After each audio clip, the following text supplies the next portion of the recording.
Health risks among firefighters is a global problem. We know that those are clearly linked to different substances, toxins and particles. I have lost too many colleagues in too early age. Enough is enough. Therefore, I started to create the behavior model just to do something. Everything you do to reduce exposure will benefit you in the long run.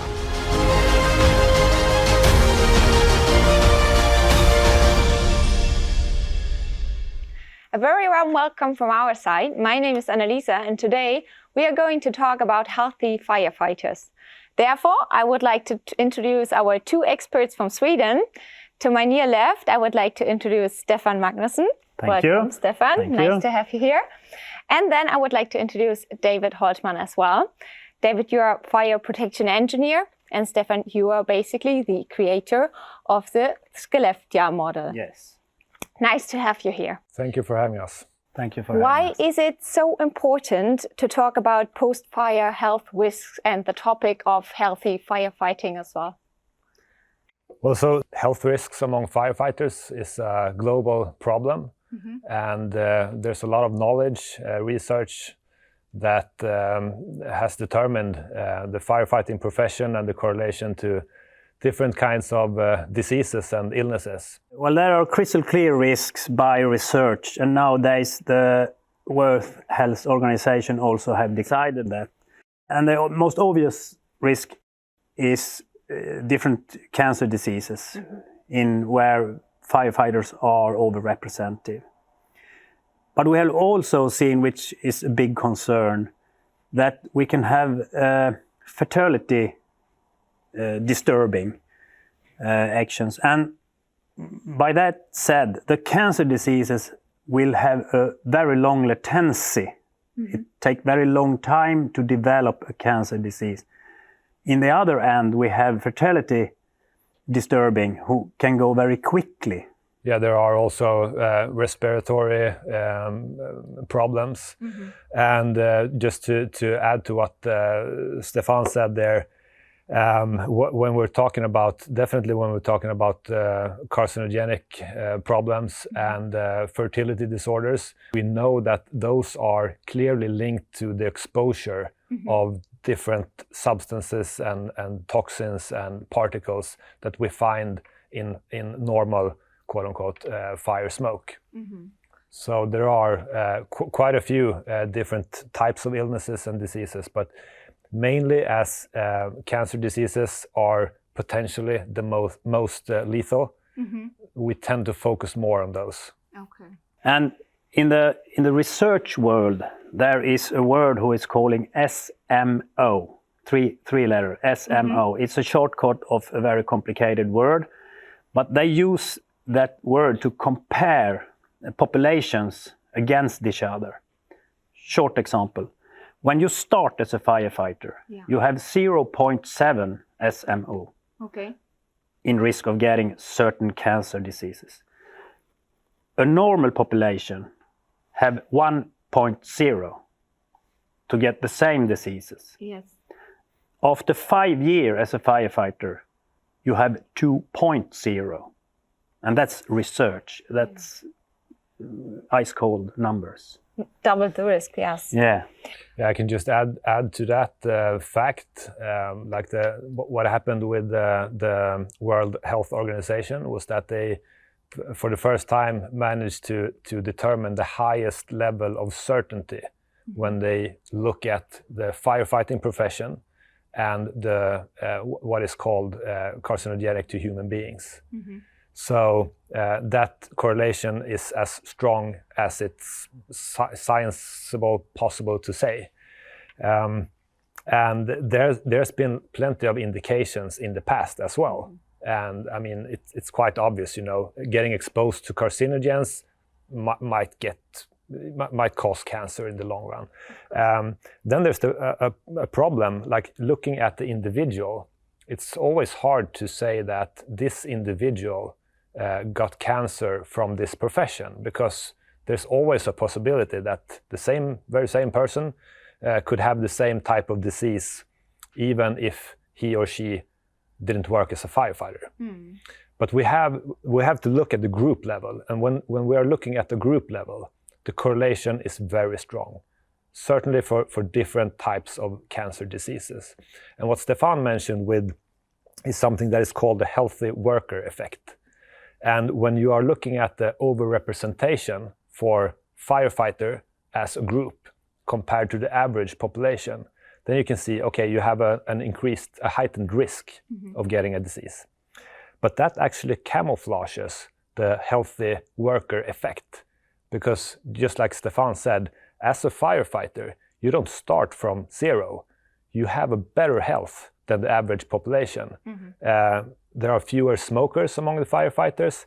They have a more healthy lifestyle. They eat more healthy. They exercise, not only when they start as a firefighter, but throughout their entire career, which means that the actual effect that you can expect from the firefighting profession is much higher than the overrepresentation, which is in and of itself is bad enough. But the actual effect from the exposure you get at work as a firefighter is worse. So let me summarize. There is a correlation, and the correlation is strong. Correct. What we know is that there are several types of hazardous substances entering the body. What kind of ways are there hazardous substances can enter the body? Stefan? We used to talk about 3 ways which those substances have entrance our bodies. And the first is, of course, when we are breathing, to take it into our lungs and transport it out in the body. And then we have ingestion.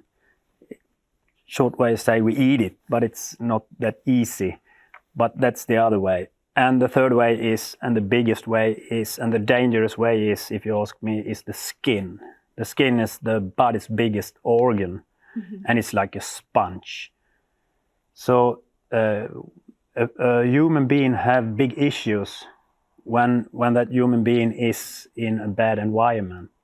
Even if we have breathing apparatus, and even if we don't eat something at that point, so we still have a skin. Well, if I can add to like a segue to this question and the previous one, like even if you are protected with personal protective equipment, I mean, that's very important. You can't be reckless when you are fighting fires. You need to use the PPE properly, and that's the best protection you have when you are at the scene. But it's also a bit sneaky if you think about the turnout gear, the jacket and pants that the firefighters are using. When you are using it and when you stay on air with the air pack on the back, you tend to feel almost invincible. Right? You feel like almost a knight in armor, like a Superman. Yeah. And you can perform tasks that would kill you if you didn't have that PPE. For sure. However, the turnout gear is mainly designed for protecting the body from heat, not from the 50,000 different chemical compounds in the smoke. Yeah. So in that sense, it's a bit treacherous, because we know that there are many particles and substances and chemical compounds that can penetrate the turnout gear right through it. So even if you have the perception that right now I'm safe because I'm protected and I'm wearing the PPE, as you should, you are still exposed. And what's even worse is that your skin is protectable in certain levels, if it's a cold skin or if it's a hot skin. And when you're fighting a fire and when you have your PPE clothes on, your skin is always hot because it's impossible to not sweat. And that means that your skin is wide open. Yeah. And second aspect of that is that if your PPE is taking up a lot of poison from the environment around you, when you are stop fighting that fire and should return to your home station, if you don't get rid of those clothes as fast as possible, the clothes is feeding your body with poison. Every minute who is passing is feeding your skin with poison. So it's very important to have routines to get rid of that. And another layer of that, I mean, we're talking now about the times when you are exposed, like immediately. Big fires, small fires, training. But if you add another layer to that, I mean, if you think about it, the time that a professional firefighter spends at the fire station or in the vehicle, eating at the station, sleeping, training, working out, everything. If you don't have a proper system for cleaning the PPE, for instance, you will spend a lot of time in spaces and handling equipment that isn't decontaminated.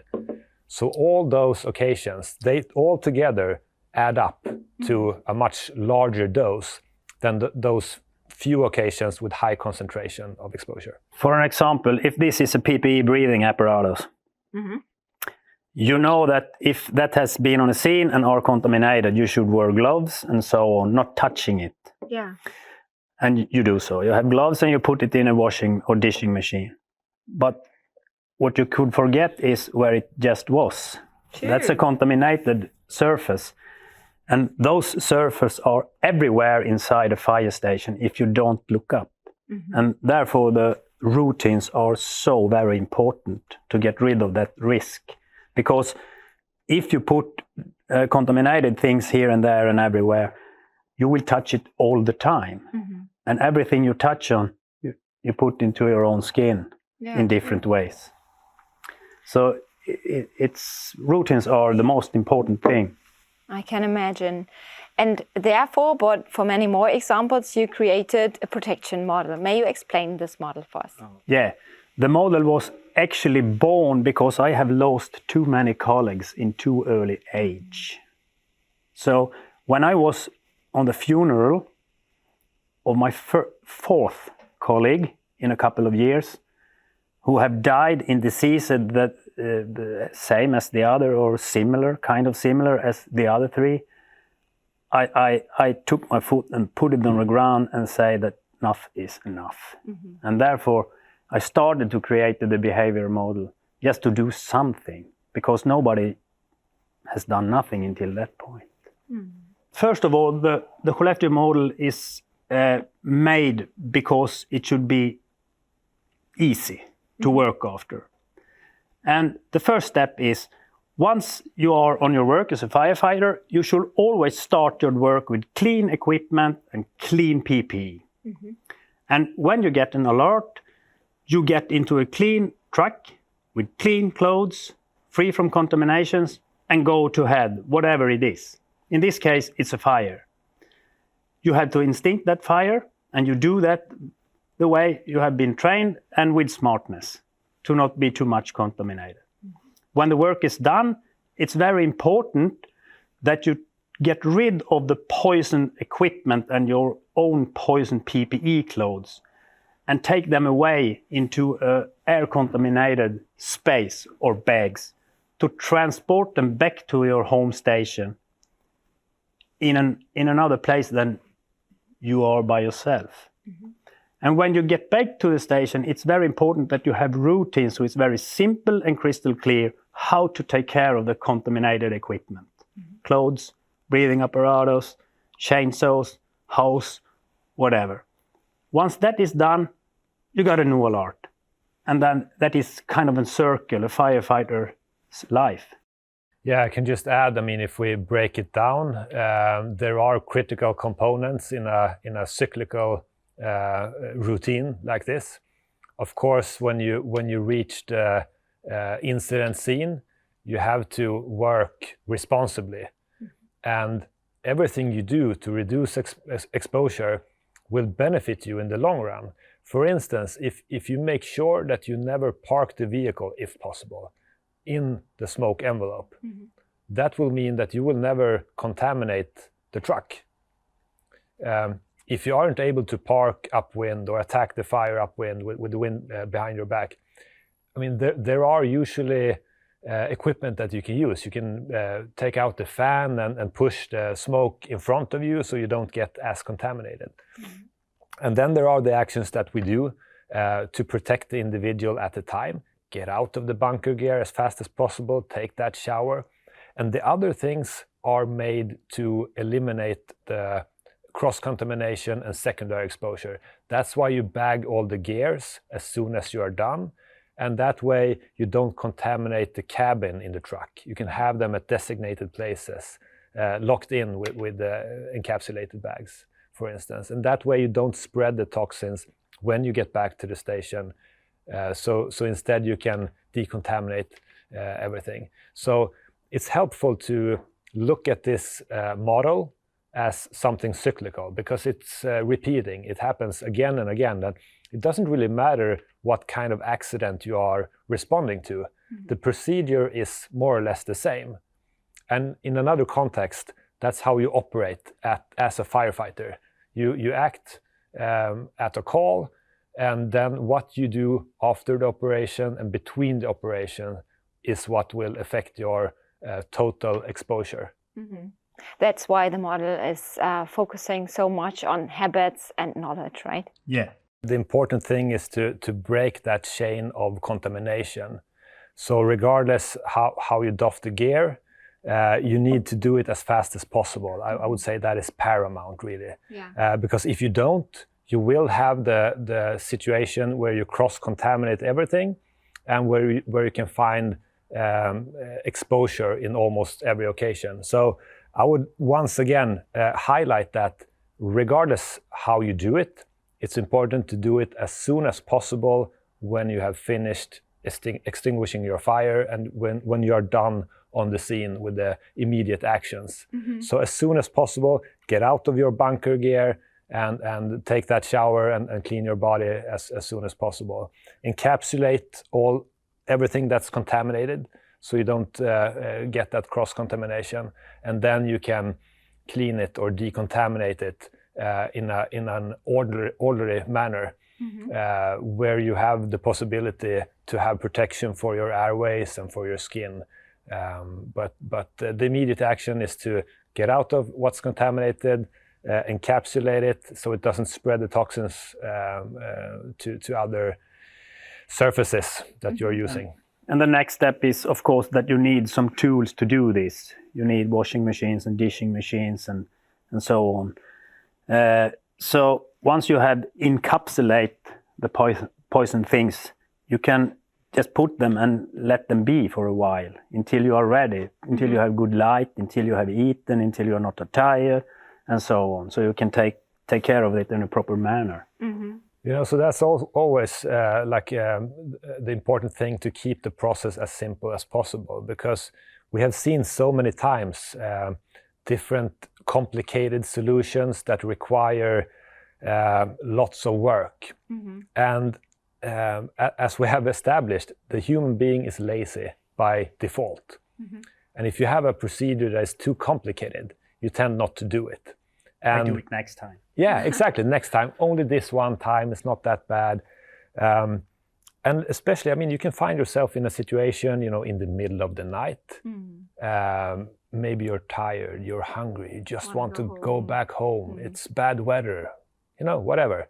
So the process really needs to be as simple as possible in order for it to actually be carried out. Mm. Smooth. Yeah, it can't be too complicated. Thank you so much, Stefan and David, for traveling over here from Sweden, answering all these important questions, and of course, explaining the Skellefteå model. It was a pleasure having you here. Thank you for having us. It was a pleasure. See you next time. Thank you so much. Bye. Now we want to have a look at how we can implement the model, and therefore I would like to introduce Simon Vogt. Simon, hi. Nice to have you here.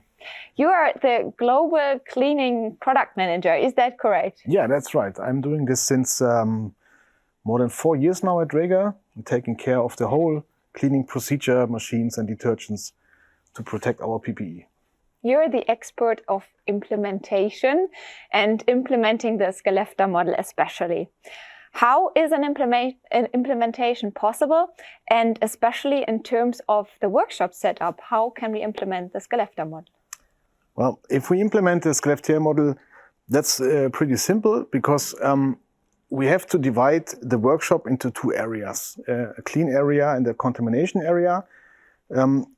I'm saying simple because if you think about your own situation, if you take a walk and you come back home with your dirty shoes, you don't want them in your living room. You try to get them off, take them off in front of your house if possible. For sure. And saying that, that's why we say, okay, if we separate the workshop in 2 areas, we kind of solve the huge problem to contaminate the clean area.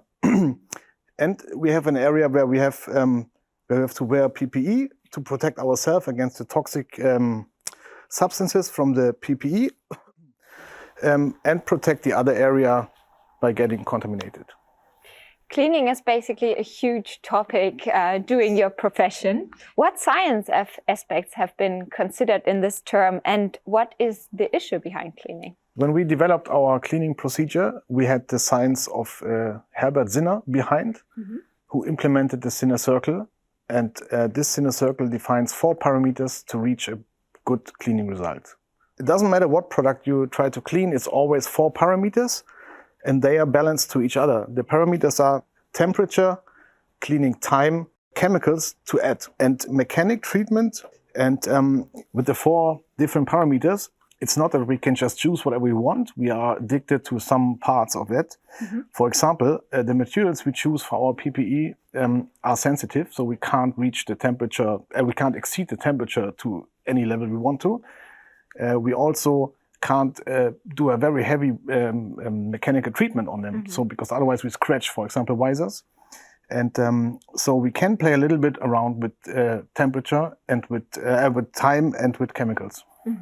You already mentioned chemicals. Chemicals are an important part of the cleaning process. What is especially so important about the detergents and especially chemicals as well? Yes, we need a certain kind of detergents and chemicals to get rid of the toxic substances and dirt. But we can't take very aggressive chemicals because we have to be sensitive to our materials. That helps to protect our lives, of course, such as breathing membranes and stuff.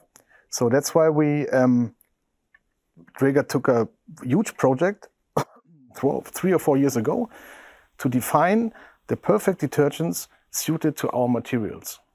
So many science behind that as well. Yeah, it is. Yeah. Machinery cleaning becomes more and more common in the business. Why is this so? Yeah, I think nobody else does manual dishwashing at home. So it's also an improvement in the firefighting market that we use mechanical cleaning. And with the mechanical cleaning, we can also automate some of these parameters from the Sinner Circle. For example, the time and the temperature and the detergent dosage is already done. So we can only focus on the mechanical treatment, which is also done in the machine, but it helps to have an automatic process. So nothing can go wrong. That's one of the biggest advantages. And of course, it goes faster and it's more controlled. So huge advantages of machinery cleaning. And as we already have heard, human beings are in general lazy, which is one more argument for machinery cleaning. It's also something for the Skellefteå model, because if there's something to do which you don't want to do, it maybe is like a nasty thing and you say, maybe I do it later, I do it maybe not today, not tomorrow, or I don't want to do it at all. So also machine cleaning helps to implement the cleaning process and to get this nasty thing done. Yeah, no argument to do it later anymore. Do different machines for cleaning of PPE exist, and are different types of machinery important? Yes, there are different machinery types in the market. Since Dräger is doing this since more than 20 years, we started with normal washing machines, putting our full-face masks into the washing bags and then in the washing machine. But this is not really effective any longer because it takes a lot of time and you need to always to have a huge amount in the machine to be compact. So we developed different machines which are more sensitive also to our products, such as spray nozzle machines in different sizes. So according to the fire station, to the size of the fire station and the amount of PPE that is there needs to be cleaned, we have small machines, medium-sized machines, and pre-cleaning machines and big machines. And the corresponding drying cabinets that are very important as the last step. Mm-hmm. Even though machinery cleaning has so much more advantages, there are still lots of things to consider. Is there a kind of training necessary, or do you give the advice to be trained to use and use a machinery? Yeah, of course, the IFU of the product always tells you what is possible and not, because not every product can go into the machine. We have sensitive products that needs to be cleaned manually, still manually. But we offer trainings for how to use a machine, and we also do we created videos which you can see on YouTube, how to clean manually to get this process done and start supporting our customers in doing it easy. Mm-hmm. Great. Simon, thank you so much for answering all these important questions. And as we are in the Dräger Experience Lab, we of course have the chance to have a look at our machineries. And that's basically your part, Simon. I have to say goodbye because you would like to introduce us into our machineries. Yes, I will do so. Thank you very much. Thank you. Have a nice time. Welcome to the Experience Lab. We are now in the contaminated area.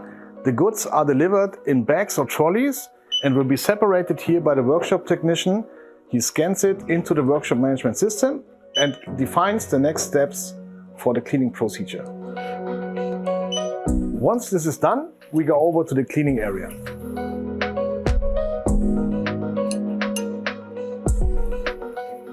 At this table, the goods gets prepared for the individual cleaning process Dräger defined for each product. First, we show you the cleaning area where the manual cleaning and pre-cleaning takes place. For the cleaning solutions, we have different detergents defined for each product. For some products, it's sufficient to use our special wipes. Now we move over to the machine cleaning area and explain you the machine process. For the best cleaning result, we recommend to disassemble the cylinder from the SCBA backplate. The reason is clear: we can reach the whole area of the SCBA. To avoid water getting into the pneumatic system, we have to pressurize the system. The machines are equipped with different cleaning cycles depending on the grade of contamination and can easily be chosen by pushing the buttons. After the cleaning process is done, we now move over to the clean area and show you the drying process. Drying is the last and important step of the cleaning procedure. Drying in a drying cabinet helps to increase the drying process by keeping its parameters which Dräger defines for each product. At Dräger, we focus on the safety of our customers. That's why we take care for cleaning in the very first beginning of the product development. Our cleaning process is tailored to our products. That means we have chosen the right detergents, the right machines and the right procedures to have the longest possible lifetime for our products and your safety.